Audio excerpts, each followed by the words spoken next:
topic of our group project is ACL injuries in soccer. My name is Michelle Veronin, and the members of our group include Erica Garza, Joe Kaiser, and myself. I'd like to begin by discussing some basic anatomy of the ACL. The ACL, which is short for anterior cruciate ligament, is one of two cruciate ligaments that largely contribute to the stability and mobility of the knee joint. The other cruciate ligament is the posterior cruciate ligament, or PCL. The ACL actually has a smaller cross-sectional area and is the weaker of the two ligaments, which is probably why it's much more common to hear about the occurrence of ACL injuries versus PCL injuries. So the origin of the ACL is on the posterior side of the lateral femoral condyle, and its insertion is on the distal side of the anterior surface of the tibia, just lateral to the intercondylar eminence. In this picture here, the push pins towards the top are marking the proximal and distal extent of the ACL femoral origin, shown by this white line, and the proximal, distal, medial, and lateral extents of the tibial insertion are marked by the black box indicated by B in the lower half of this picture. The primary function of the ACL is to restrict anterior translation of the tibia relative to the femur. Both the ACL and PCL contain numerous segments or bundles between the femoral origin and the tibial insertion. These bundles are important functional components. In the ACL, the anteromedial bundle and the posterolateral bundle specifically have been shown to play a role in limiting anterior translation of the tibia relative to the femur, which is important since that's essentially the primary function of the ACL. The anteromedial bundle becomes taut at 90 degrees of flexion, while the posterolateral bundle becomes taut when the knee is extended.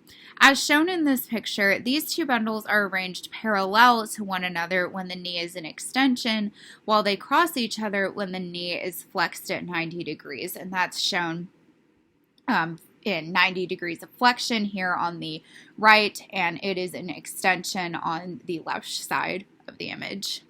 So these are MRI images that are showing a comparison between how a normal ACL would look, including visible anteromedial and posterolateral bundles, versus an ACL that is partially torn. So you can see the torn ACL here on the right side and the normal ACL on the left. Typically, the signal generated by the ACL is relatively low, but a tear in the ACL may be indicated by an increased signal resulting from swelling and hemorrhage that are observed as a consequence of either ruptured fibers or a soft tissue mass. ACL injuries are very commonly seen in soccer. Interestingly, ACL injuries are actually observed more frequently in female soccer players as compared to males, with female soccer players actually being 2 to 3 times more likely to experience ACL injuries. Most of the ACL injuries observed in soccer are considered to be non-contact, so they result from movements such as landing, cutting, or stopping. This suggests that most ACL injuries that are observed in soccer result from abnormal body movements that occur during these higher risk types of movements. In order for the knee joint to be dynamically stabilized, active muscle force is necessary in conjunction with passive restraint from the surrounding ligaments. Therefore, the ACL may be subject to three-dimensional forces during landing and rotational movements, such that the joint is unable to resist the associated torques and forces, and this subsequently leads to injury. The primary loading mechanism on the ACL that leads to injury is believed to be the anterior shear force applied to the tibia. This anterior shear force is influenced by the posterior ground reaction force as well as the angle of knee flexion during a high-risk movement such as cutting or landing, as I mentioned before. Specifically, the posterior ground reaction force on the foot creates a flexion moment at the knee that needs to be balanced by an extension moment, which is predominantly produced by the quadriceps muscle. While performing this function, the quadriceps applies an anterior shear force at the proximal end of the tibia, and this force is the major cause of anterior tibial translation and the associated loading of the ACL. Another mechanism of injury is the inverse relationship between the angle of knee flexion and ACL length, which leads to an increased compressive force on a posteriorly tilted tibial plateau. The ACL reaches a maximal length when the knee is close to being fully extended just prior to landing. Another mechanism suggested is what's known as the valgus collapse of the knee. So specifically, this describes loading of the ACL through a knee valgus moment, which contributes to multiplanar loads placed on the knee that have been implicated in patterns of ACL injury that have been shown to be clinically significant. However, the evidence for this mechanism has been somewhat controversial in the literature, as it has been shown that the effects of this valgus collapse only turn out to be significant when an anterior shear force is present at the knee. This suggests that an increased valgus moment may actually be a consequence rather than cause of ACL injury. So the first two mechanisms listed here are considered to be actually the primary mechanisms of ACL loading that commonly leads to injury. When discussing risk factors of ACL injuries, we can organize them into extrinsic and intrinsic. Extrinsic meaning outside of the body, and intrinsic meaning within the body.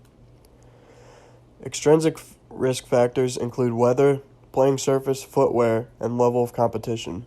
Surprisingly, soccer players competing in the rain have a lower risk of ACL injury. This is because there is less friction between the athlete and surface. Lower friction forces lead to less torque forces on the knee. Similarly, the proper type of footwear is necessary. In general, turf shoes protect the athlete best on turf, and standard cleats work best on natural grass. Intrinsic risk factors can be further categorized into modifiable and non-modifiable. Modifiable risk factors such as hip range of motion or proprioception can be improved with preventative exercise. Things such as age and gender cannot be controlled. Clinical approaches to ACL reconstruction. The bone patellar tendon bone autograft method of ACL repair uses the middle third of the contralateral patellar tendon with bone blocks on either end to replace the ligament. Bone patellar tendon bone has an upside for faster recovery, which has made it a popular choice in the world of sports medicine. It has been regarded as the gold standard for ACL repair, however, in recent years it has slightly declined in popularity. The hamstring tendon graft is the next most common method for ACL reconstruction. The semitendinosus tendon is primarily harvested, and in some cases the gracilis tendon as well. The tendons are then folded to double their strength, and from there the operation is similar to the bone patellar tendon bone method.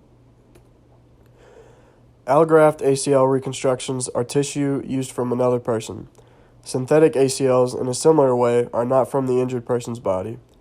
Research on these methods is scarce. However, they have the benefits of no donor site morbidity and shorter surgery times. Negatives include cost, donor tissue availability, negative immune response, and lack of research. In theory, a synthetic ACL reconstruction would be the ideal method if its downsides can be prevented. Rehab programs often include exercises that focus on flexibility, strengthening, and endurance. When formulating a rehab program, clinicians take into consideration the level of activity, age, previous knee injuries, and the condition of the ACL injury. The main goals of ACL rehab programs include control swelling and pain, restoring range of motion, increasing strength and functional stability, and decreasing the risk of re-injury. Some standard ACL rehab practices often include closed kinetic chain or CKC exercises and open kinetic chain or OKC exercises.